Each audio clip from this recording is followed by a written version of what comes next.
तो बेटा इस चैप्टर से हमारा जो नेक्स्ट टॉपिक रहेगा वो रहेगा एक्सट्रैक्शन ऑफ मेटल्स, जिसे कहा जाता है मेटलर्जी। ठीक है, तो अब हम आगे एक्सट्रैक्शन पढ़ने वाले बेटा मेटल्स का, कि मेटल्स को कैसे जो है प्राप्त किया जाता है। तो उससे पहले बेटा हमारे दिमाग में क्वेश्चन आएगा कि मेटल्स जो है कहां पाए जाते हैं और कैसे पाया जाता है। तो बेटा where do metals come from, कहां से आते हैं? उसका आंसर है सिंपल, अर्थ क्रस्ट से। तो जो हमारी पृथ्वी है बेटा, उसकी जो आउटर लेयर है यानी कि जो सतह है, उसको कहा जाता है क्रस्ट। जो मेजर सोर्स है मेटल्स का वो रहेगा हमारा बेसिकली अर्थ की crust that contains element in the form of compounds, जो कि बेसिकली हमारे एलिमेंट्स को किस रूप में रखे हुए होता है बेटा? कंपाउंड्स के रूप में, फ्री स्टेट में, यानी कि जो स्वतंत्र रूप से हमें मेटल्स नहीं देखने को मिलते। क्यों नहीं देखने को मिलते बेटा? क्योंकि ये नोबल गैसेस की तरह इनकी आउटर वैलेंस शेल में 8 इलेक्ट्रॉन नहीं होते, जो कि इनको स्टेबल बनाता है। ठीक है, बहुत सारे मेटल्स जो होते हैं वो बहुत ही ज्यादा लीस्ट रिएक्टिव होते हैं, जैसे कि गोल्ड और सिल्वर, वो हमें जो है अर्थ की क्रस्ट में एज इट इज देखने को मिल जाते हैं। लेकिन जो ऊपर वाले मेटल्स हैं बेटा रिएक्टिविटी सीरीज में, वो क्या करते हैं? ऑक्सीजन के साथ जुड़ जाते हैं, कार्बन डाइऑक्साइड के साथ जुड़ जाते हैं, सल्फर के साथ जुड़ जाते हैं बेटा, और क्या बनाते हैं? कंपाउंड्स बनाते हैं। सो बेटा मेटल जो है वो किस रूप में हाइड होते हैं अर्थ की क्रस्ट के अंदर? अगर हम बात करें पहले, तो ऑक्सीजन के साथ जुड़कर ऑक्साइड के रूप में रहते हैं। ठीक है, सल्फर के साथ जुड़कर सल्फाइड के रूप में रहते हैं, कार्बन डाइऑक्साइड के साथ जुड़कर के कार्बोनेट्स के रूप में रहते हैं। जैसे कि बात की जाए तो सोडियम कार्बोनेट, ठीक है, कैल्शियम कार्बोनेट, ठीक है, और क्लोरीन के साथ जुड़ करके क्लोराइड के रूप में रहते हैं, उदाहरण NaCl या फिर MgCl2।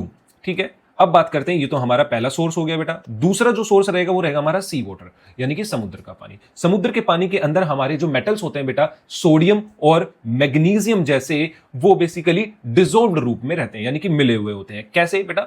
जो सोडियम होता है वो NaCl के रूप में वहां पर डिसॉल्व होता है, ऐसे ही मैग्नीशियम क्लोराइड जो होता है वो समुद्र के पानी में मिलता है देखने को। तभी तो हमारा जो समुद्र का पानी यानी कि सी वाटर होता है बेटा, वो कैसा होता है? बहुत ही ज्यादा खारा होता है। किनकी वजह से? इन्हीं सोल्ट्स की प्रेजेंस की वजह से। ठीक है, अब बात करते हैं बेटा अर्थ की क्रस्ट की कंपोजिशन की बाय मास परसेंटेज से। तो ऑक्सीजन एलिमेंट जो है बेटा सबसे ज्यादा पाया जाता है अर्थ की क्रस्ट में, वो होता है 46.6%। जबकि अगर हम बात करें बेटा एटमॉस्फेयर यानी कि हमारे वातावरण में सबसे ज्यादा जो एलिमेंट पाया जाता है वो कौन सा होता है? बिल्कुल सही, नाइट्रोजन, जो कि कितना होता है बेटा? लगभग 78% बाय मास। ठीक है, उसके बाद जो होता है बेटा हमारा second, that is called silicon, पाया जाता है अर्थ की क्रस्ट में, then aluminium, then iron, calcium, then sodium, potassium and magnesium. I hope जो है आप इसमें से शुरू के 3 अगर आप याद कर लेंगे इनफ है।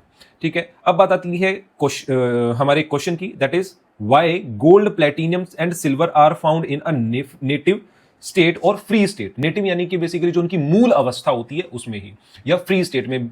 फ्री स्टेट का मतलब होता है बेटा कि गोल्ड जो है एज इट इज गोल्ड के रूप में पाया जाएगा, ना कि गोल्ड का कार्बोनेट या गोल्ड का क्लोराइड, ऐसा किसी भी तरीके का कंपाउंड जो है नहीं बना होता। क्यों? क्योंकि गोल्ड जो होता है बेटा बहुत ही ज्यादा अनरिएक्टिव होता है, वो ऑक्सीजन, क्लोरीन, सल्फर इनके साथ रिएक्ट नहीं करता, ना कार्बन डाइऑक्साइड के साथ रिएक्ट करता है, अनरिएक्टिव होता है, इसीलिए जो है ये हमें एज इट इज देखने को मिलता है। कॉपर जो होता है बेटा समटाइम्स हमें जो है वो कंबाइंड स्टेट में देखने को मिल जाता है, सल्फर के साथ रिएक्ट करके कॉपर सल्फाइड बना लेता है, कार्बन डाइऑक्साइड के साथ रिएक्ट करके कॉपर कार्बोनेट बना लेता है। ठीक है, लेकिन बहुत बार ये हमें हमारी अर्थ की क्रस्ट में एज इट इज कॉपर के रूप में भी देखने को मिलता है। नेक्स्ट बेटा तो हमें 2 वर्ड्स जो हैं या 2 टर्म्स जो हम कहेंगे उनको हमें उनकी मीनिंग के बारे में हमें पता होना चाहिए। सबसे पहला आता है मिनरल एंड सेकंड ओर। तो मिनरल क्या होता है बेटा? एक ऐसा नेचुरल मटेरियल जो कि हमें अर्थ की क्रस्ट से देखने को मिलता है, अर्थ की क्रस्ट में मिलता है। अब मिनरल में ऐसा क्या खास है?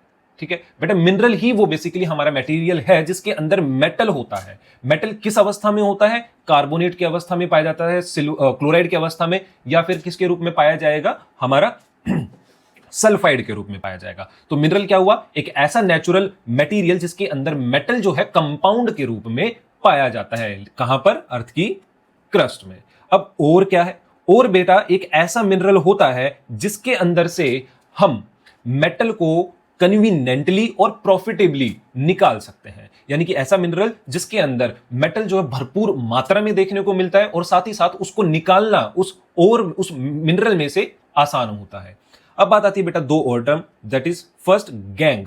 गैंग होता है बेटा अनवांटेड अर्थली इंप्योरिटीज, जो कि हमारी मिनरल में हमें या ओर में हमें देखने को मिलती है। वो इंप्योरिटीज कौन कौन सी होती है बेटा? सैंड यानी कि मिट्टी, रोकी मटेरियल यानी कि चट्टानों का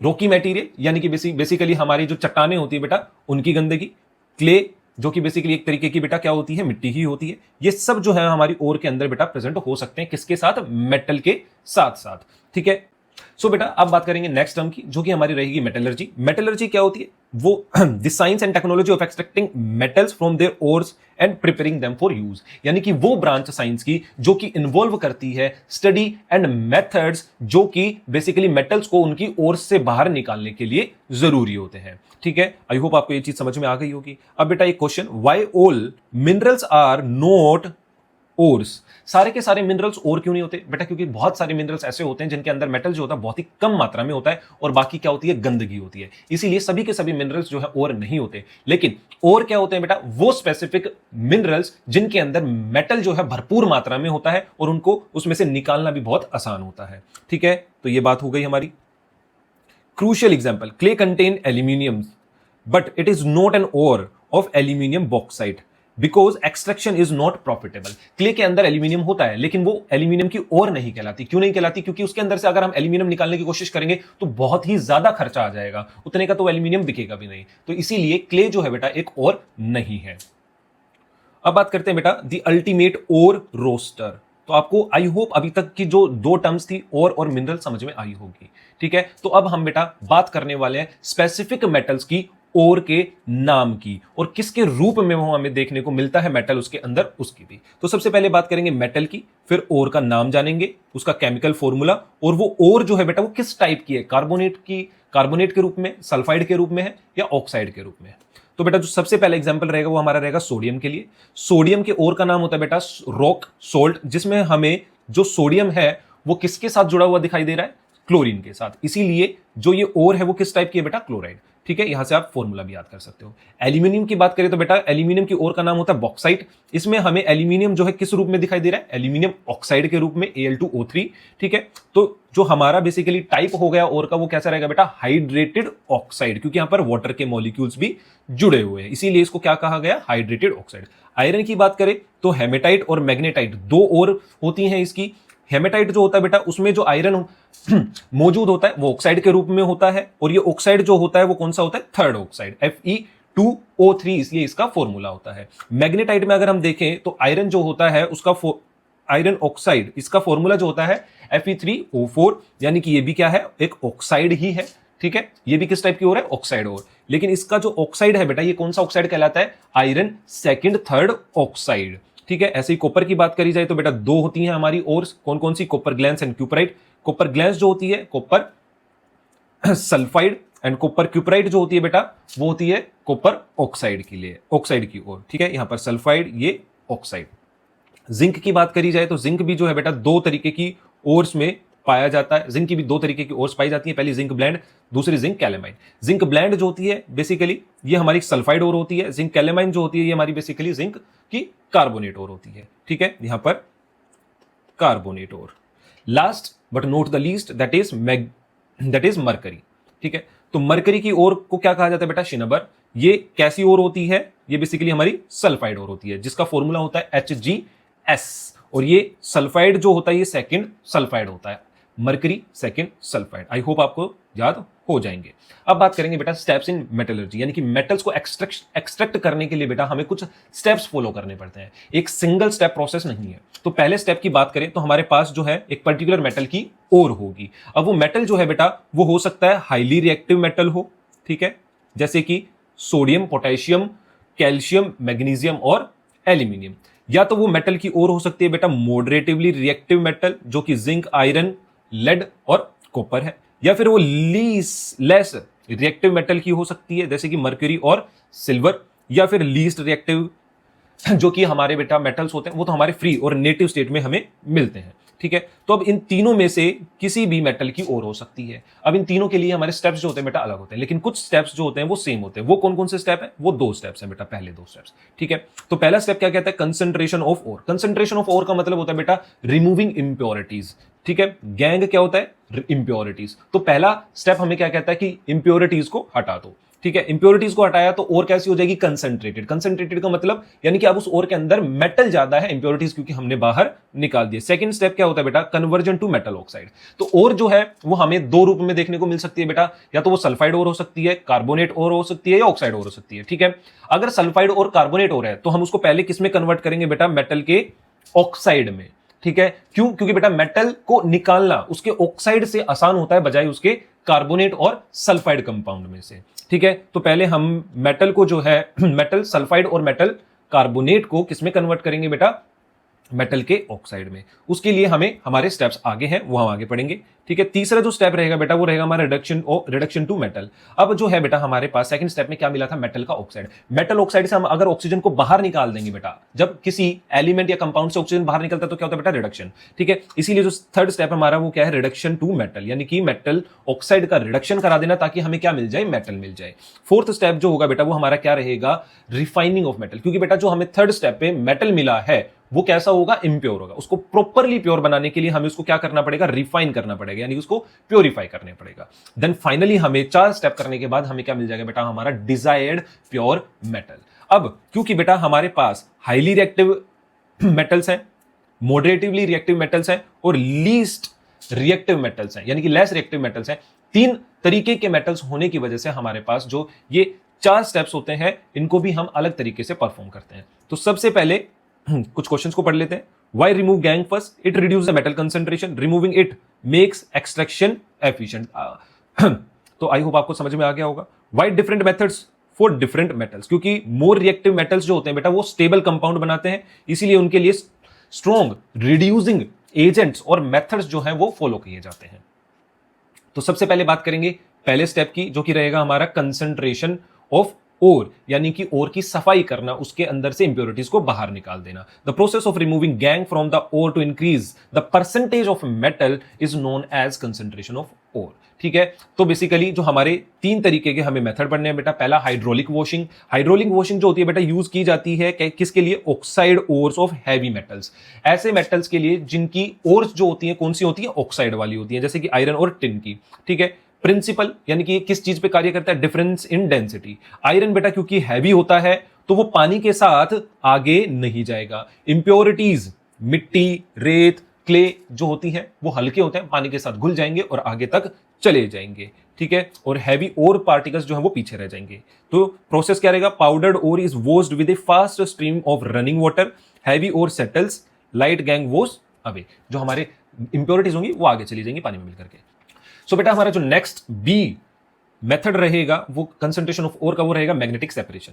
ये मेथड जो है बेटा किसके लिए यूज किया जाता है, मैग्नेटिक ओर्स के लिए, यानी कि ऐसी ओर्स जिनके अंदर कैसे पार्टिकल्स होंगे, मैग्नेटिक, यानी कि जो कि मैग्नेट की तरफ आकर्षित होंगे। तो इसमें हमारा जो बेसिकली प्रिंसिपल रहेगा वो रहेगा magnetic properties of the ore, ठीक है। प्रोसेस क्या रहेगा, पाउडर्ड ओर जो है बेटा उसको पास कराया जाएगा एक मैग्नेटिक रोलर से, जो कि आप ये देख पा रहे हो, एक बेल्ट लगी है जिसके ऊपर हमने ओर को रखा, यहां पर ये रोलर जो है घूमता जाएगा, ठीक है।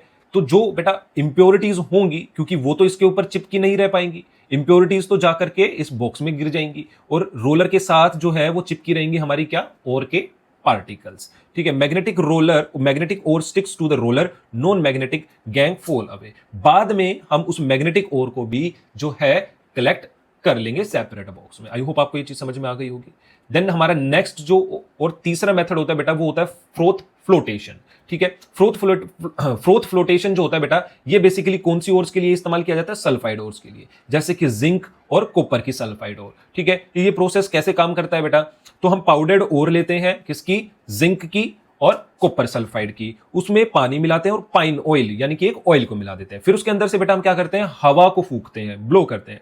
जो सल्फाइड पार्टिकल्स होते हैं ना बेटा वो स्टिक हो जाते हैं किससे, फोम से, क्योंकि बेटा जब हम पानी और ऑयल और सल्फाइड ओर के अंदर से, इस मिक्सचर के अंदर से बेसिकली जब हम हवा को फूकेंगे, हवा के फूकने की वजह से उसके अंदर फोम बनेगा, उस फोम से जो है सल्फाइड ओर जो है सिर्फ और सिर्फ वो स्टिक कर जाएगा, बाकी ये डर्ट पार्टिकल जो है वो पानी के अंदर डूब जाएंगे। आप यहां पर देख पाओगे जैसे हमने हवा फूकी तो जो सल्फाइड ओर थी वो किसके साथ चिपक गई, झाग के साथ चिपक गई, और जितनी भी इंप्योरिटीज थी वो सारी की सारी सेटल डाउन हो गई नीचे, ठीक है।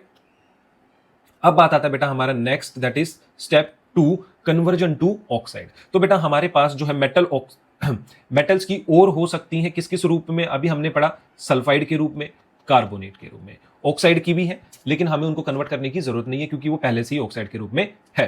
तो कन्वर्जन टू मेटल ऑक्साइड हम पढ़े, क्यों करा? क्योंकि it is much easier to extract an metal from its oxide rather than carbonate और सल्फाइड। तो एक सल्फाइड और कार्बोनेट कंपाउंड से मेटल को बाहर निकालना मुश्किल होता है बजाय उसके ऑक्साइड से। तो कैसे उसको ऑक्साइड में कन्वर्ट किया जाए बेटा? तो दो प्रोसेस होते हैं, कैल्सिनेशन और रोस्टिंग। ठीक है, कैल्सिनेशन जो होता है वो होता है स्ट्रोंगली हीट करना किसी भी मेटल के ओर को इन द एब्सेंस और लिमिटेड एयर ऑफ सप्लाई में। ठीक है, जबकि रोस्टिंग क्या होता है? मेटल ओर को हीट करना strongly in the presence of excess air, बहुत ही ज्यादा अमाउंट ऑफ एयर की प्रेजेंस में किसी मेटल ओर को बहुत ही स्ट्रोंगली हीट करना रोस्टिंग कहलाता है। जबकि लिमिटेड और एब्सेंस ऑफ एयर में जब हम एक मेटल ओर को हीट करते हैं बेटा तो वो कैल्सिनेशन कहलाता है। अब कैल्सिनेशन जो है बेटा ये किसके लिए यूज किया जाता है? कार्बोनेट और हाइड्रेटेड ओर्स के लिए। जबकि रोस्टिंग है जो बेटा वो सिर्फ और सिर्फ सल्फाइड ओर्स के लिए ही यूज किया जाता है। आई होप आपको समझ में आया होगा। एग्जाम्पल, जब जिंक कार्बोनेट को बेटा हीट किया जाता है तो जिंक किस में बदल जाता है? जिंक ऑक्साइड में, जो कि हमें चाहिए था मेटल का ऑक्साइड। साथ में कार्बन डाइऑक्साइड जो है वो बाहर रिलीज हो जाती है। जबकि सल्फाइड ओर में बेटा जिंक सल्फाइड को जब इन द प्रेजेंस ऑफ ऑक्सीजन यानी कि बहुत ही एक्सेस अमाउंट ऑफ एयर के प्रेजेंस में जब हीट किया जाता है तो जिंक ऑक्साइड बनता है। सल्फर जाकर के ऑक्सीजन के साथ रिएक्ट करता है और जिंक ऑक्साइड बनता है। साथ में सल्फर डाइऑक्साइड गैस जो है वो हमारी बाहर निकल जाती है। तो दोनों ही केस में आपने यहां पर नोटिस किया कि कैसे हमारा जिंक ऑक्साइड जो है वो बना है, जो कि हमें चाहिए था, क्योंकि जिंक ऑक्साइड में से जिंक को बाहर निकालना बहुत ही ज्यादा इजी है बेटा as compare to zinc carbonate और जिंक सल्फाइड के। अब what happens if limited air is used in roasting? अगर रोस्टिंग के दौरान लिमिटेड एयर का इस्तेमाल किया जाएगा तो बेटा पूरी की पूरी जिंक, फर्स्ट ऑफ ऑल पूरा का पूरा जिंक सल्फाइड, यहां से अगर हम देखें एग्जांपल लेकर के वापस से, पूरा का पूरा जिंक सल्फाइड जो है वो कन्वर्ट नहीं हो पाता जिंक ऑक्साइड में। ठीक है, इनकम्प्लीट ऑक्सीडेशन होता जिसके कारण हमारे डिफरेंट प्रोडक्ट्स जो थे वो बनते। ठीक है, आई होप आपको ये चीज समझ में आई होगी। तो बेटा अभी तक हम स्टेप 1 एंड स्टेप 2 पढ़ चुके हैं मेटलर्जी में, जिसमें हमने पढ़ा कैसे कि मेटल की ओर से हमने इंप्योरिटीज को बाहर निकाल करके मेटल की कंसंट्रेशन को बढ़ा दिया, यानी concentration of ore. Then second step, conversion of metal sulphide और metal carbonate into metal oxide, ताकि हमारा एक्सट्रैक्शन का प्रोसेस जो है वो और इजी हो जाए मेटल का। अब हमें थर्ड स्टेप पढ़ना है बेटा अलग अलग पर्टिकुलर रिएक्टिव मेटल्स के लिए, मॉडरेट मेटल्स के लिए और लेस रिएक्टिव मेटल्स के लिए। ठीक है, तो जो हमारा सबसे पहले हम शुरुआत करेंगे बेटा लेस रिएक्टिव मेटल से शुरुआत करेंगे कि कैसे उनको बेसिकली जो है उनकी ओर से बाहर निकाला जाता है। तो ठीक है, तो थर्ड स्टेप रहेगा हमारा less reactive metal such as mercury और कॉपर के लिए। इसमें जो हम मेथड यूज करते हैं बेटा वो रहता है हमारा रिडक्शन बाय हीट अलोन, यानी कि सिर्फ और सिर्फ हीट करके हम कैसे मरकरी की ओर से मरकरी को बाहर निकालते हैं और कॉपर ओर से हम कैसे कॉपर को बाहर निकालते हैं। जल्दी से देखेंगे। सबसे पहले हम मरकरी के लिए पढ़ेंगे। ठीक है, मरकरी को कैसे उसकी ओर यानी कि शिनवर से बाहर निकाला जाता है। तो सबसे पहले क्या किया जाता है बेटा, मरकरी ओर को हीट किया जाता है, यानी कि मरकरी सल्फाइड को ऑक्सीजन के साथ हीट किया जाता है, यानी कि सल्फाइड ओर है तो बेटा क्या किया जाएगा, रोस्टिंग। ठीक है, रोस्टिंग यानी कि इन द प्रेजेंस ऑफ एयर इसको बहुत ही स्ट्रोंगली हीट किया जाएगा, जिसके कारण ये किस में बदल जाएगा, मेटल के ऑक्साइड यानी मरकरी ऑक्साइड में। साथ ही साथ हमारी मरकरी ऑक्साइड के साथ साथ सल्फर डाइऑक्साइड गैस जो है बेटा वो बाहर निकल जाएगी। ठीक है, देन अब जो बेटा हमारे पास मरकरी ऑक्साइड है इसको हम फर्दर से हीट करेंगे कितने डिग्री सेल्सियस पे, 300 डिग्री सेल्सियस पे बेटा। जैसे ही हम मरकरी ऑक्साइड को बेटा 300 डिग्री सेल्सियस पे हीट करते हैं तो हमें मरकरी मेटल मिल जाता है और साथ में हमारी ऑक्सीजन गैस जो है वो बाहर निकल जाती है। अब आप देख पाओगे बेटा जो ये मरकरी मेटल है ये हमारा कौन सी स्टेट में है बेटा, ये लिक्विड स्टेट में है। क्यों है, क्योंकि बेटा मरकरी का जो फ्रीजिंग पॉइंट होता है वो लगभग -38 डिग्री सेल्सियस होता है, इसीलिए मरकरी जो हमें मिला वो लिक्विड स्टेट में मिलता है। वाई सो सिंपल, क्योंकि बेटा मरकरी ऑक्साइड जो है वो थर्मली अनस्टेबल होता है। जो ये कंपाउंड है ना मरकरी ऑक्साइड ये बहुत ही ज्यादा अनस्टेबल होता है, इसीलिए जब हम इसको और हीट करते हैं लगभग 300 डिग्री सेल्सियस पे ये डीकंपोज हो जाता है। किसमें, ऑक्सीजन में और मरकरी मेटल में। किसी भी तरीके की रिड्यूसिंग एजेंट की हमें यहां पर जरूरत नहीं पड़ती, हीट अलोन ही हमारा रिडक्शन का काम कर देती है। अब बात करते हैं बेटा कॉपर को कैसे निकाला जाता है उसकी सल्फाइड ओर से। तो सेम प्रोसेस यहां पर रिपीट किया जाता है बेटा। कॉपर सल्फाइड को क्या किया जाता है, हीट किया जाता है इन द प्रेजेंस ऑफ एयर में, यानी कि ऑक्सीजन के साथ। ठीक है, क्योंकि सल्फाइड हो रहा है तो बेटा क्या होगा, वापस से रोस्टिंग होगी। ठीक है, इन द प्रेजेंस ऑफ एयर। लेकिन बेटा यहां पर एक हैक है। पहला स्टेप जो है हीट करा जा रहा है इन द प्रेजेंस ऑफ एयर, जिसके कारण हमारा क्या बन रहा है, copper oxide and sulphur dioxide जो है वो बाहर निकल रही है। जब हमारा बेटा सफिशिएंट अमाउंट में कॉपर ऑक्साइड जो है वो बन जाता है तो हम क्या कर देते हैं, हम बेसिकली एयर की सप्लाई को बंद कर देते हैं और हीट करते जाते हैं। एयर की सप्लाई बंद करने से बेटा क्या होता है, जो सफिशिएंट अमाउंट में हमारा कॉपर ऑक्साइड बना था, ये बाकी के बचे हुए कॉपर सल्फाइड के साथ क्या करता है, रिएक्ट कर जाता है in the absence of air, और क्या बनाता है, कॉपर और साथ में सल्फर डाइऑक्साइड। सो बेसिकली यहां पर क्या हो रहा है, कॉपर सल्फाइड जो है एक रिड्यूसिंग एजेंट की तरह काम करता है। ये बने हुए कॉपर ऑक्साइड से ऑक्सीजन को खींच करके बाहर ले जाता है और हमें क्या मिलता है, कॉपर और साथ में सल्फर डाइऑक्साइड। आई होप आपको ये समझ में आया होगा। सेकंड स्टेप में हम क्या कर देते हैं, एयर की सप्लाई को बंद कर देते हैं, सिर्फ हीट करते हैं। ठीक है, what is self reduction in copper? Copper sulphide जो है वो एक्ट करता है रिड्यूसिंग एजेंट के तौर पर, किसके लिए, कॉपर ऑक्साइड के लिए। जो सल्फाइड है बेटा वो रिड्यूस हो जाता है to copper metal without any external reducing agent के। आई होप आपको समझ में आया होगा मरकरी और कॉपर का एक्सट्रैक्शन, कैसे मरकरी को और कॉपर को हमने उनकी सल्फाइड ओर से बाहर निकाला, सिर्फ और सिर्फ हीट करके बेटा। अब हम पढ़ेंगे रिडक्शन विद कार्बन। ठीक है, अब हमने पढ़ा था रिडक्शन विद हीट अलोन, अब हम पढ़ रहे हैं रिडक्शन विद कार्बन। अब हमें कार्बन की जरूरत क्यों पड़ रही है, क्योंकि अब हम जो है बेटा कौन से मेटल्स को बाहर निकालेंगे, उनकी ओर से मॉडरेटिवली रिएक्टिव मेटल्स, यानी कि जिंक, आयरन, लेड जैसे मेटल्स को। ठीक है, कैसे उनकी जो है ओर्स से बाहर निकाला जाता है। तो सबसे पहले पढ़ेंगे जिंक का एक्सट्रैक्शन।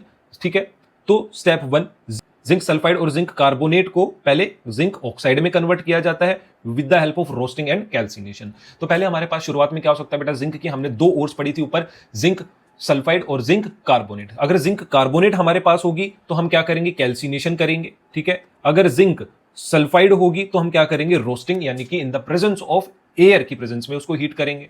ठीक है, जब हम ऐसा करते हैं तो हमें क्या मिलता है, जिंक ऑक्साइड। देन हमारा बेटा सेकंड स्टेप होता है reduction of zinc oxide with the help of carbon. यहां पे हमें कार्बन की जरूरत पड़ेगी बेटा, क्योंकि जिंक जो है एक रिएक्टिव एलिमेंट है बहुत ज्यादा एज कंपेयर टू कॉपर और मरकरी के, इसलिए वो ऑक्सीजन के साथ जुड़ा रहता है। वो सिर्फ हीट करने से ऑक्सीजन बाहर नहीं निकल जाता। कार्बन क्या करेगा, कार्बन जो है बेटा ऑक्सीजन को यहां से खींच करके अपने साथ बाहर ले जाएगा, जिसके कारण कार्बन मोनोऑक्साइड बनेगी और हमारा क्या बन जाएगा, हमें क्या मिल जाएगा, जिंक मिल जाएगा एज अ मेटल। ठीक है, सो जो हमारा नेक्स्ट रहेगा बेटा that is called extraction of iron. Extraction of iron के लिए बेटा हम क्या करते हैं, आयरन की ओर को लेते हैं, उसके अंदर कार्बन मोनोऑक्साइड मिलाते हैं। अब की बार हमने कार्बन को क्यों नहीं लिया बेटा, क्योंकि अब की बार कार्बन जो है वो सिर्फ और सिर्फ अकेला इतनी स्ट्रॉन्ग रिड्यूसिंग पावर जो है वो नहीं दिखा पाता कि वो ऑक्सीजन को आयरन के ऑक्साइड से बाहर खींच कर लिया पाए, इसीलिए कार्बन मोनोऑक्साइड का इस्तेमाल करना पड़ता है। देन हमारे जो फाइनल प्रोडक्ट बनते हैं वो आयरन एंड कार्बन डाइऑक्साइड हमें देखने को मिलता है। यहां पर आप जो है डायग्राम की मदद से देख सकते हो। Why carbon is used, carbon जो है बेटा वो चीप होता है, हाईली इफेक्टिव रिड्यूसिंग एजेंट होता है, क्योंकि हम क्या कर रहे हैं यहां पर जो है मेटल ऑक्साइड्स का रिडक्शन कर रहे हैं। रिडक्शन के लिए हमें एक रिड्यूसिंग एजेंट की जरूरत होती है, जो कि कार्बन चीप भी है और अच्छा रिड्यूसिंग एजेंट भी है, जो कि फोर्सफुली जो है ऑक्सीजन को मॉडरेटिवली रिएक्टिव मेटल्स के ऑक्साइड्स से बाहर निकाल लेता है और खुद किस में बदल जाता है, कार्बन मोनोऑक्साइड और कार्बन डाइऑक्साइड जैसी गैसों में। यहां पर कार्बन देखने वाली बात जो है बेटा यहां पर ये है, यहां पर कार्बन मोनोऑक्साइड बन रही है जबकि यहां पर कार्बन डाइऑक्साइड बन रही है। ठीक है, अब बात करते हैं बेटा नेक्स्ट, जहां पर बेसिकली हम एल्यूमिनियम पाउडर का इस्तेमाल करेंगे as a strong reducing agent का। ठीक है, इस रिएक्शन को कहा जाता है बेटा थर्माइट प्रोसेस और एल्यूमिनोथर्मी। प्रिंसिपल पढ़ लेते हैं और कौन से मेटल्स के लिए इस्तेमाल होता है उनको देख लेते हैं। ठीक है, तो ये बेटा जो यूज होता है वो उन मेटल्स के ऑक्साइड्स के लिए यूज होता है जिनके लिए हम कार्बन को जो है इस्तेमाल नहीं कर सकते। ऐसे मेटल ऑक्साइड्स बेटा जिनकी एफिनिटी ऑक्सीजन के प्रति, जिनका अट्रैक्शन जो है ऑक्सीजन के प्रति ज्यादा होता है कार्बन के मुकाबले, इसलिए कार्बन जो है ऑक्सीजन को बाहर नहीं निकाल के ला पा सकता, चाहे वो बेसिकली कार्बन मोनोऑक्साइड के रूप में भी क्यों ना हो। तो वो मेटल कौन कौन से होंगे बेटा, क्रोमियम और मैंगनीज हमारे 2 मेटल्स होंगे। ठीक है, अब यहां पर हम क्या करेंगे, एल्यूमिनियम पाउडर का इस्तेमाल करेंगे as a highly reactive reducing agent, जो कि फोर्सफुली डिस्प्लेस कर देगा लेस रिएक्टिव मेटल को उसके ऑक्साइड से और खुद उसकी जगह ले लेगा। अभी एग्जांपल को देखेंगे तो एक्सट्रैक्शन ऑफ मैंगनीज, मैंगनीज ओर है यहां पर जो कि ऑक्साइड के रूप में है। जैसे हमने जो है एल्यूमिनियम पाउडर डाला, तो एल्यूमिनियम ने क्या किया, मैंगनीज को डिस्प्लेस करके उसकी जगह ले ली, ठीक है। और इस रिएक्शन में हीट इतनी ज्यादा निकलती है बेटा कि जो मैंगनीज मेटल है वो हमें लिक्विड रूप में देखने को मिलता है। आई होप आपको ये चीज समझ में आ गई होगी। अगर बेटा हम एल्यूमिनियम की जगह यहां पर कार्बन या कार्बन मोनोऑक्साइड को लेते तो ये इतने स्ट्रॉन्ग रिड्यूसिंग एजेंट नहीं है कि वो बेटा मैंगनीज में से ऑक्सीजन को बाहर निकाल पाते। क्यों? क्योंकि मैंगनीज की जो बेटा अट्रैक्शन पावर है वो ऑक्सीजन के प्रति ज्यादा है एज कंपेयर टू कार्बन के, ठीक है। तो यहां पर जो है अब इस थर्माइट रिएक्शन का बेटा एप्लीकेशन कहां पर इसका इस्तेमाल किया जाता है, थर्माइट वेल्डिंग में बेटा। रेलवे ट्रैक्स में जो ये क्रैक्स आ जाते हैं पटड़ियों पे कई बार, तो उनको भरने के लिए जो है थर्माइट रिएक्शन का इस्तेमाल किया जाता है, जिसके लिए क्या किया जाता है बेटा, शुरुआत में आयरन का ऑक्साइड लिया जाता है। कौन सा लिया जा रहा है, आयरन का थर्ड ऑक्साइड। इसके अंदर एल्यूमिनियम पाउडर डाला जाता है, जिसके कारण एल्यूमिनियम जो है आयरन की जगह ले लेता है और आयरन जो है वो डिस्प्लेस हो जाता है। बहुत लार्ज अमाउंट में हीट बाहर निकलती है जो कि आयरन को क्या कर देती है, पिघला देती है। इसी पिघले हुए लोहे का इस्तेमाल किया जाता है ट्रैक्स में बने क्रैक्स को फिल करने के लिए। तो बेटा पेपर में ये रिएक्शन आपसे पूछ ली जाती है, तो आपको नाम भी याद होना चाहिए और इसका काम भी याद होना चाहिए, थर्माइट प्रोसेस। कैरेक्टरिस्टिक की बात की जाए, the reaction is highly exothermic, इसका टेम्परेचर लगभग 2500 डिग्री सेल्सियस तक रीच हो जाता है, producing molten liquid iron that pores directly into the track gaps, ठीक है। इस रिएक्शन को इग्नाइट करने के लिए बेटा, इग्नाइट करने के लिए यानी कि चालू करने के लिए हम मैग्नीशियम रिबन का इस्तेमाल करते हैं, यहां पर आप देख सकते हो, ठीक है। अब बात आती है बेटा हमारी जो है हाईली रिएक्टिव मेटल्स को कैसे एक्सट्रैक्ट किया जाता है उनकी ओर से।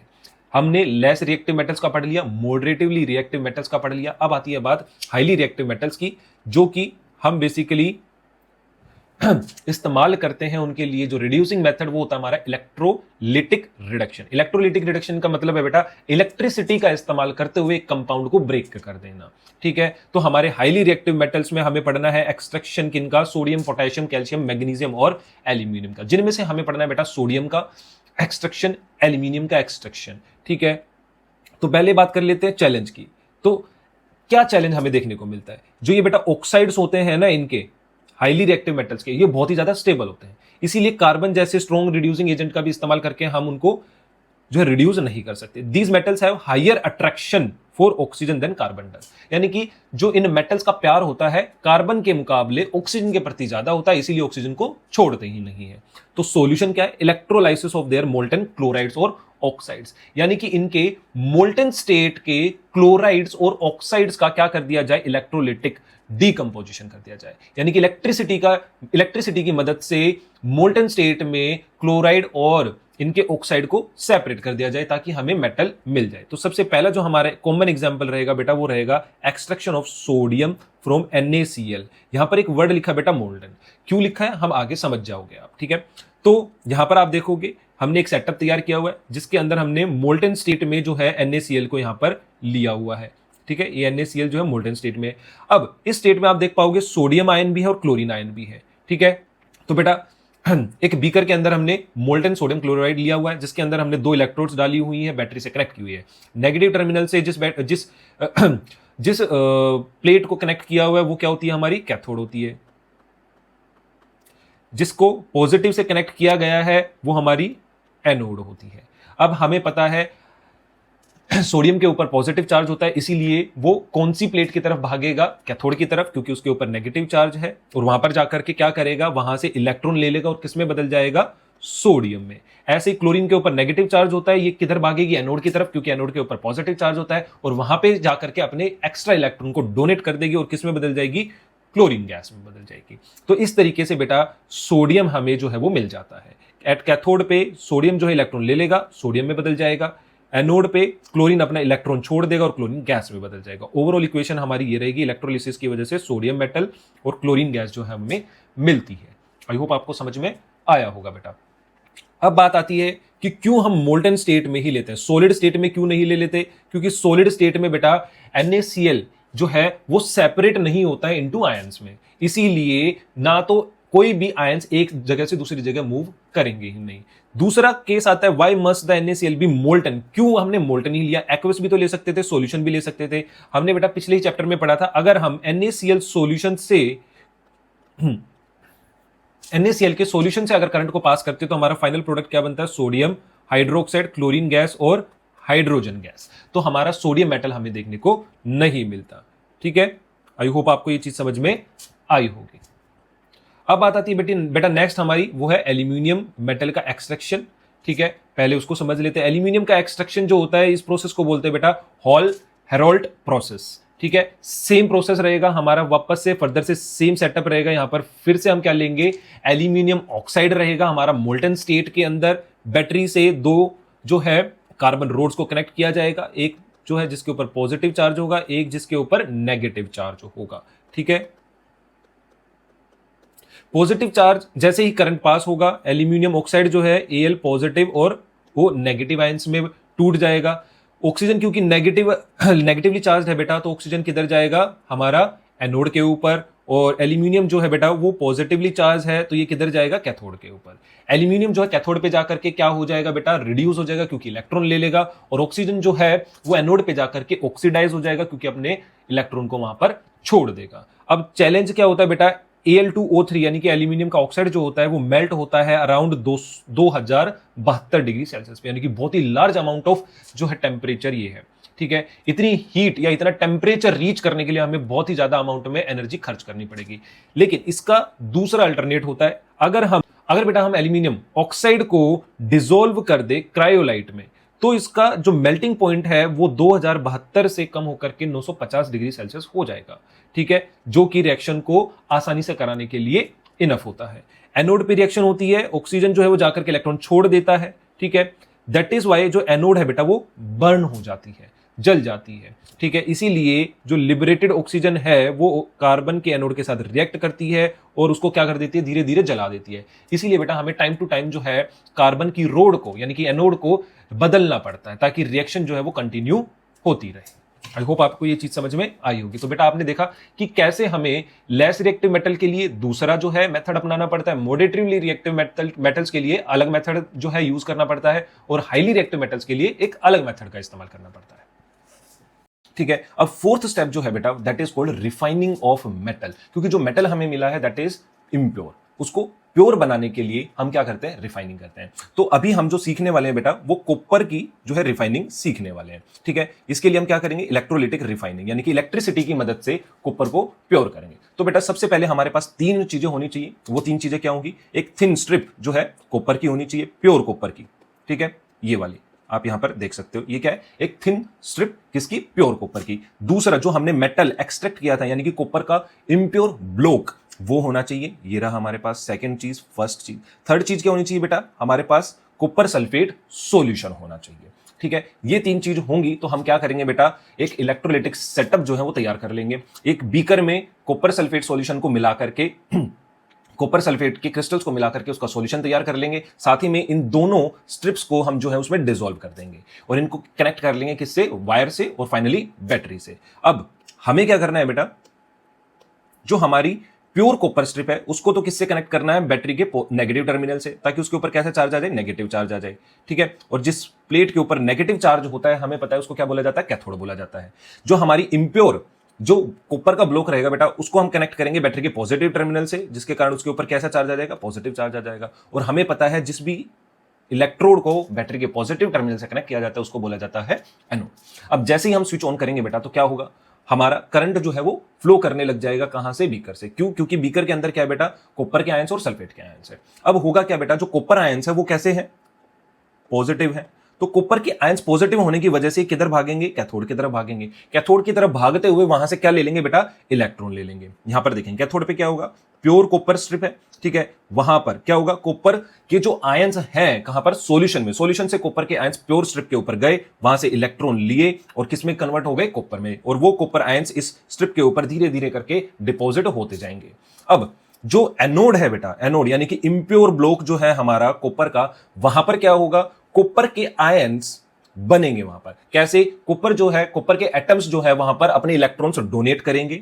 कॉपर जो था, कॉपर अपने इलेक्ट्रॉन्स, 2 इलेक्ट्रॉन्स वहां पर डोनेट करेगा, आयंस में कन्वर्ट होगा और कहां चला जाएगा, वहां से सॉल्यूशन के अंदर। अब जितने कॉपर के आयंस सॉल्यूशन से बेटा प्योर कॉपर की स्ट्रिप के ऊपर गए थे, उतने ही आयंस इम्प्योर कॉपर स्ट्रिप से कहां चले जाएंगे, सॉल्यूशन के अंदर, जिसके कारण टोटल नंबर ऑफ आयंस या एटम्स जो है कॉपर के वो हमारे बैलेंस रहेंगे। बस होगा क्या एनोड से, बस होगा क्या बेटा, एनोड से जो है कॉपर के आयंस सॉल्यूशन में जाएंगे और सॉल्यूशन से कॉपर के आयंस कहां पर जाकर के डिपॉजिट हो जाएंगे, प्योर कॉपर स्ट्रिप पे। और एक ऐसा टाइम आएगा बेटा कि जब धीरे धीरे करके प्रोसेस चलता रहेगा तो हमारी प्योर कॉपर स्ट्रिप जो है वो थिक होती चली जाएगी और इम्प्योर कॉपर स्ट्रिप जो है वो थिन यानी कि पतली होती चली जाएगी।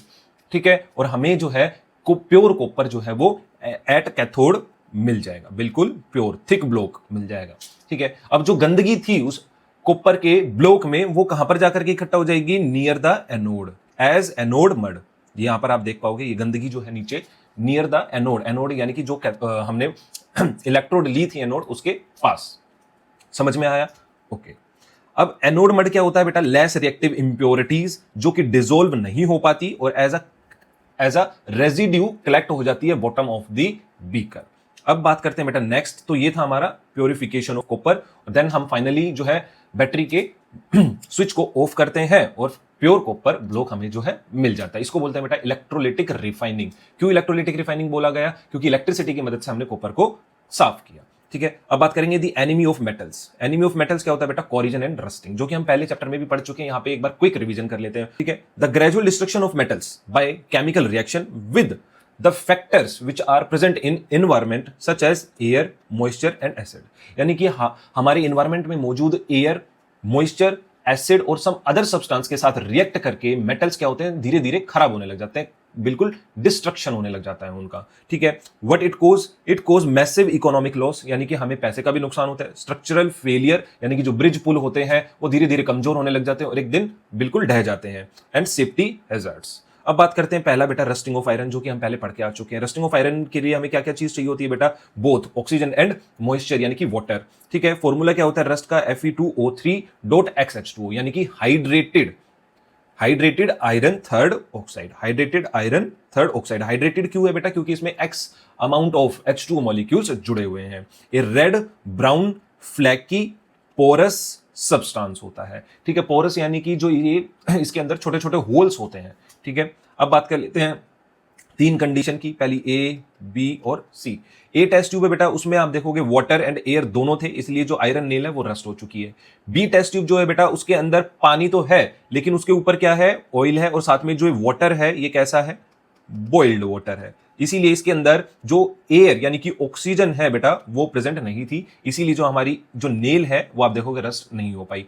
थर्ड जो टेस्ट ट्यूब है इसमें आप देखोगे बेटा ड्राई एयर है, यानी कि इसके अंदर जो है कोई किसी भी तरीके की नमी नहीं है, यानी कि वाटर मॉलिक्यूल्स नहीं है। साथ में हमने क्या डाला हुआ है, एक जो है ड्राइंग एजेंट कैल्शियम क्लोराइड, यानी कि जिसने सारी की सारी हवा में से नमी को सोख लिया। No water no rust. Air थी यानी कि यहां पर इस कंडीशन में ऑक्सीजन प्रेजेंट था लेकिन नमी यानी कि वाटर मॉलिक्यूल्स नहीं थे। और हमें पता है रस्ट के होने के लिए बोथ यानी कि ऑक्सीजन और वाटर दोनों की रिक्वायरमेंट जरूरी है। अब बात करते हैं defeating rust and prevention method. ये हम पहले पढ़ चुके हैं। सबसे कॉमन एग्जांपल जो हमारा रहेगा that is painting, greasing and oiling. ठीक है, ये सबसे आसान तरीका है। देन क्रोमियम प्लेटिंग जो है, क्रोमियम जो है एक अनरिएक्टिव एलिमेंट होता है जिसके कारण बेसिकली हम आयरन के ऑब्जेक्ट्स को उसको पेंट करके या उसकी प्लेटिंग करके बेटा हम उसको सुरक्षित रख सकते हैं। अलोइंग यानी कि दो या दो से ज्यादा मेटल्स को आपस में मिला करके एक मिक्सचर तैयार कर लेना, उसको बोला जाता है अलोइंग। ठीक है, जैसे कि स्टेनलेस स्टील और स्टील जो हमारे एक उदाहरण है। अभी आगे हम अलॉय की बात करेंगे, वहां पर डिटेल में पढ़ेंगे।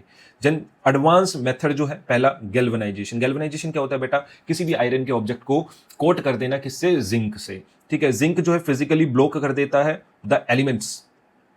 कैसे करेगा, जिंक जो होता है बेटा आयरन से ज्यादा रिएक्टिव होता है, इसीलिए ऑक्सीजन को पहले किसके साथ रिएक्ट होना पड़ेगा, जिंक के साथ रिएक्ट होना पड़ेगा। तो और इसी कारण जो हमारे आयरन का ऑब्जेक्ट है वो बेसिकली क्या हो जाएगा, कोरिजन फ्री हो जाएगा। Sacrificial protection. सैक्रिफिशियल प्रोटेक्शन क्यों बोलते हैं बेटा, क्योंकि जिंक ज्यादा रिएक्टिव है आयरन से, इसलिए वो अपना सैक्रिफाइस कर देता है और आयरन को प्रोटेक्ट करके रखता है। अब कहीं से अगर वो जिंक की कोटिंग टूट भी जाती है तो भी क्या होगा, आयरन प्रोटेक्टेड रहेगा, क्योंकि सारा का सारा जिंक जो है पहले हवा में मौजूद ऑक्सीजन के साथ रिएक्ट करेगा और आयरन को प्रोटेक्ट करके रखेगा। Tin plating. टिन भी जो है हमारा बेसिकली क्या है, एक और एलिमेंट या मेटल है जो कि लेस रिएक्टिव है आयरन से, लेकिन फिर भी ये कैसे जो है आयरन को बचाता है। इसकी जो है बेटा बेसिकली कोटिंग कर दी जाती है चारों तरफ आयरन के ऑब्जेक्ट के। ठीक है, यूसेज कहां पर होता है, used extensively for food cans because it is completely non toxic.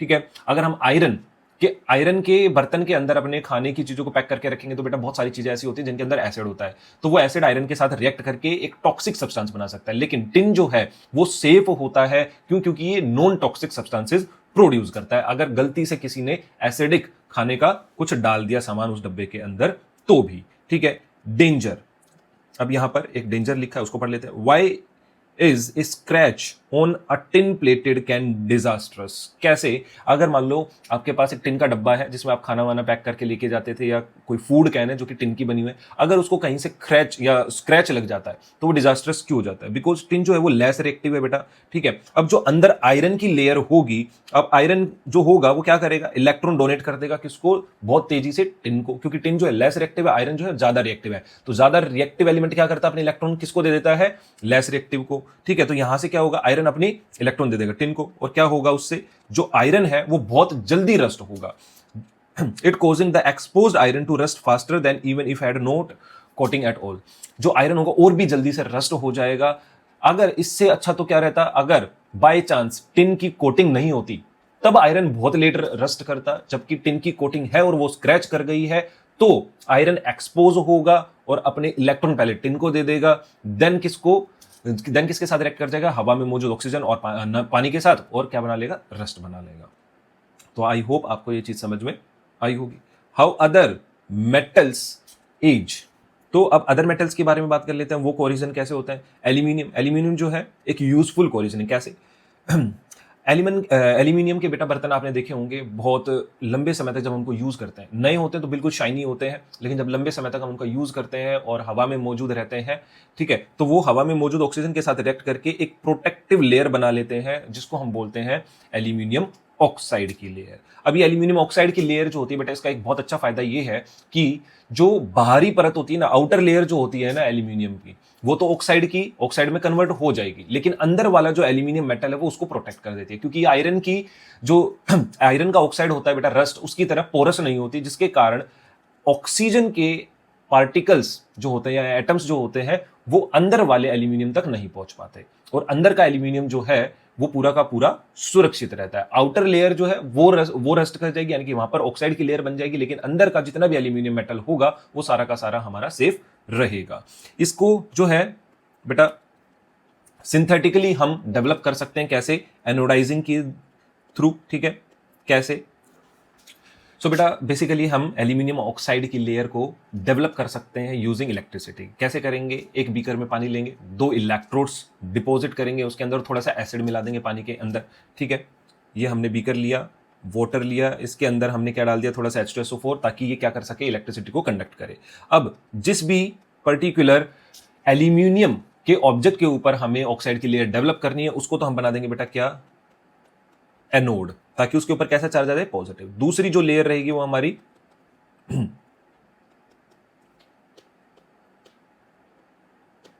दूसरी जो इलेक्ट्रोड रहेगी बेटा, उसको हम कनेक्ट करेंगे किससे? नेगेटिव टर्मिनल से बैटरी की, ताकि वो क्या बन जाए? कैथोड। अब जैसे ही बेटा बैटरी को लगाया जाएगा सेटअप में और ऑन किया जाएगा तो क्या होगा? H2O जो है वो किस में टूट जाएगा? H पॉजिटिव आयंस में और O नेगेटिव आयंस में। O यानी कि ऑक्सीजन, क्योंकि नेगेटिव आयंस होते हैं ऑक्सीजन के, वो कहां भागेंगे? एनोड की तरफ। जहां पे हमने क्या यूज किया है? एनोड की जगह पे एनोड इलेक्ट्रोड की जगह पे हमने क्या लिया हुआ बेटा? एल्यूमिनियम का कोई भी ऑब्जेक्ट या बर्तन, ठीक है। अब ऑक्सीजन वहां पर जाएगा और एल्यूमिनियम के साथ रिएक्ट करेगा और क्या बनाएगा? Aluminium oxide. और इसी तरीके से हम जितनी देर इस सेटअप को ऑन रखेंगे उतनी ही मोटी जो है एल्यूमिनियम ऑक्साइड की लेयर बेटा वो डेवलप होती चली जाएगी। इस पर्टिकुलर मेथड को बोला जाता है एनोडाइजिंग। आर्टिफिशियल मेथड होता है ये, ठीक है, जिसके कारण हम थिकन कर देते हैं लेयर को यूजिंग इलेक्ट्रिसिटी। आई होप आपको ये चीज समझ में आ गई होगी। जो सेकंड हमारा रहेगा बेटा वो रहेगा कॉपर। कॉपर बेटा हवा में मौजूद पानी, कार्बन डाइऑक्साइड और ऑक्सीजन के साथ रिएक्ट करके एक ग्रीन कोटिंग को बनाता है। वो ग्रीन कोटिंग किसकी होती है बेटा? कॉपर कार्बोनेट की, और साथ में क्या होता है? Copper hydroxide. यानी कि एक बेसिक कोटिंग होती है किसकी? कॉपर कार्बोनेट की। It is a basic copper carbonate, ठीक है। देन यहां पर एक एग्जांपल दिया है, जो अमेरिका में स्टैच्यू ऑफ लिबर्टी है वो कैसे कलर का है बेटा? ग्रीन कलर का। हालांकि वो ग्रीन कलर का नहीं था, वो पहले क्या था? शुरुआत में ब्राउन कलर का, क्योंकि वो किसका बना हुआ है? कॉपर का। लेकिन स्लोली हवा में मौजूद कार्बन डाइऑक्साइड, पानी और ऑक्सीजन के साथ रिएक्ट करने की वजह से वो ग्रीन कलर की जो कोटिंग है वो डेवलप हो चुकी है। सिल्वर की अगर बेटा बात की जाए तो सिल्वर मेटल जो है वो शुरुआत में कैसा होता है, सिल्वर कलर का होता है, बिल्कुल चमकदार होता है, लेकिन हवा में मौजूद हाइड्रोजन सल्फाइड के साथ रिएक्ट करके वो बेटा क्या बनाता है, सिल्वर सल्फाइड, जिसके कारण हमारे सिल्वर के ऑब्जेक्ट्स यानी कि जो ज्वेलरी होती है, बर्तन होते हैं, वो कैसे पड़ जाते हैं, काले। ठीक है, ग्रेजुअली ये रिएक्शन होती रहती है। रिएक्शन जो होती है बहुत स्लो होती है, इसीलिए जो भी हमारे ऑब्जेक्ट्स होते हैं सिल्वर के वो एकदम से ब्लैक नहीं होते, बहुत लंबे टाइम में जाकर के ब्लैक होते हैं। गोल्डन प्लेटिनियम की बात करी जाए तो बेटा ये ऐसे मेटल्स हैं जो कि कोरोड नहीं होते अपनी प्योर फॉर्म में। ठीक है, इनकी इलेक्ट्रॉनिक कन्फिगरेशन ऐसी है कि ये एटम्स जो होते हैं गोल्डन प्लेटिनियम के बहुत ज्यादा स्टेबल होते हैं, हवा में मौजूद ऑक्सीजन पानी के साथ रिएक्ट या कार्बन डाइऑक्साइड के साथ रिएक्ट नहीं करते और सालों साल ऐसे ही शाइन करते रहते हैं। इसीलिए इनका इस्तेमाल जो है बेसिकली क्या किस चीज के लिए किया जाता है, ज्वेलरी बनाने के लिए किया जाता है। एक सिर्फ और सिर्फ जो है रिएजेंट जिसको हम बोलते हैं मिक्सचर ऑफ HNO3 यानी कि नाइट्रिक एसिड और HCl जो कि होता है एक्वा रीगिया, इनको डिसोल्व कर सकता है, बाकी किसी भी सिंगल एसिड में वो पावर नहीं है, वो भी हम पहले पढ़ चुके हैं। फैक्टर, ऐसे फैक्टर्स की बात की जाए जो कि कोरिजन को एक्सेलरेट करते हैं यानी कि जल्दी से करवा देते हैं, वो कौन कौन से होते हैं बेटा, हाई मेटल रिएक्टिविटी, जितना ज्यादा मेटल जो है रिएक्टिव होगा उतनी जल्दी उसका कोरिजन होगा। प्रेजेंस ऑफ मॉइस्चर यानी कि H2O का प्रेजेंस ऑफ सोल्ट्स यानी कि इलेक्ट्रोलिटिक इफेक्ट। ठीक है, जैसे अभी हमने यहाँ पर एल्यूमिनियम के अंदर पढ़ा है। ठीक है, प्रेजेंस ऑफ एसिड, ठीक है, जैसे कि एसिड रेन। नेक्स्ट तो बेटा लास्ट टॉपिक की बात करते हैं, that is called alloy. Alloy जो रहेगा हमारा लास्ट टॉपिक रहेगा। सबसे पहले इसकी डेफिनेशन की बात कर लेते हैं। It is a homogeneous mixture of two or more metals or a metal और नॉन मेटल, यानी कि दो या दो से ज्यादा मेटल्स या फिर मेटल या नॉन मेटल का एक होमोजीनियस मिक्सचर होता है। ठीक है, होमोजीनियस मिक्सचर जिसमें यानी कि मेटल और नॉन मेटल या मेटल मेटल आपस में कंप्लीटली मिक्स हो जाते हैं, which are combine in a specific proportion, यानी कि इसमें जो मेटल्स आपस में कंबाइन होते हैं वो एक फिक्स्ड रेशियो में या फिक्स्ड अमाउंट में ही कंबाइन होते हैं बेटा। वाई मेक देम, हमें इनकी जरूरत क्यों होती है, जब हमारे पास मेटल्स और नॉन मेटल्स अलग अलग है तो हम इनका मिक्सचर बना करके क्यों यूज करते हैं, पढ़ लेते हैं। टू रेडिकली इंक्रीज स्ट्रेंथ यानी कि उनकी स्ट्रेंथ को बढ़ाने के लिए, हार्डनेस को बढ़ाने के लिए, कोरिजन रेसिस्टेंस यानी कि जल्दी से ये कोरिजन का शिकार ना हो जाए, to alter their melting point यानी कि मेल्टिंग पॉइंट को बढ़ाने या घटाने के लिए।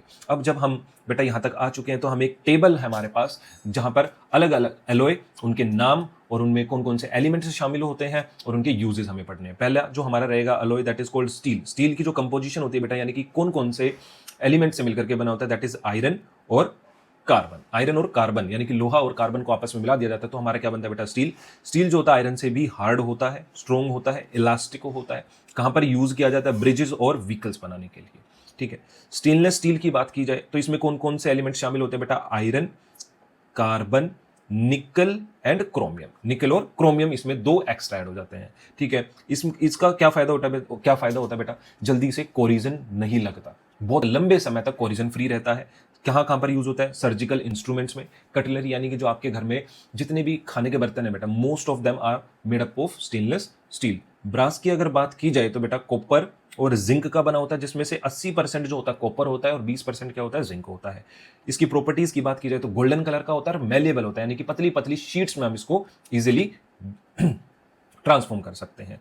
ठीक है, कहां पर यूज होता है, डेकोरेटिव आइटम्स में, म्यूजिकल इंस्ट्रूमेंट्स में। मेनली जो इसका सबसे अच्छा इस्तेमाल होता है वो म्यूजिकल इंस्ट्रूमेंट्स को बनाने में होता है, क्योंकि बहुत अच्छे से जो है ये अपनी आकार को बदल लेता है।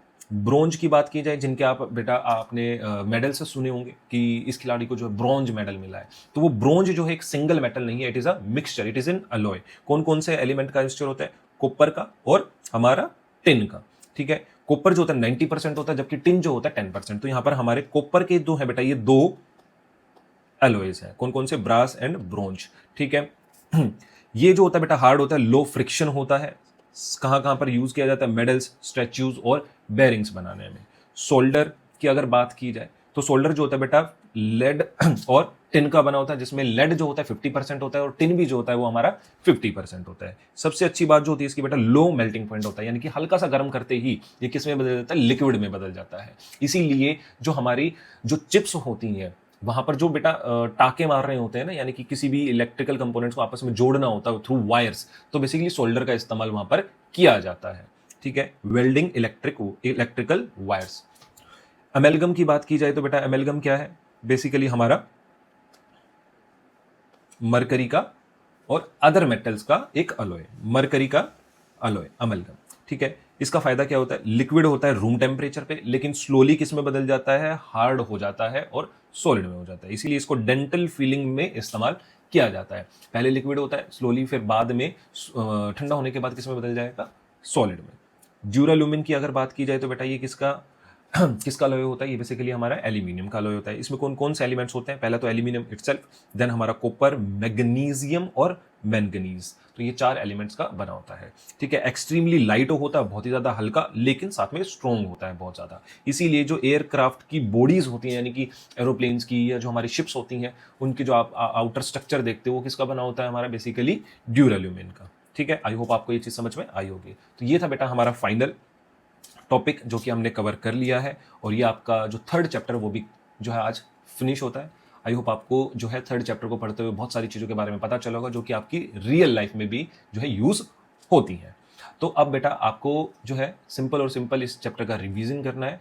बहुत जल्द हम जो है इनके क्वेश्चन आंसर्स की भी वीडियो जो है लेकर के आएंगे। तब तक जो है अपनी स्टडीज़ को एंजॉय कीजिए, अपने टाइम को एंजॉय कीजिए, अपनी हॉलीडेज़ को एंजॉय कीजिए, और इस वीडियो को लाइक करो, शेयर करो।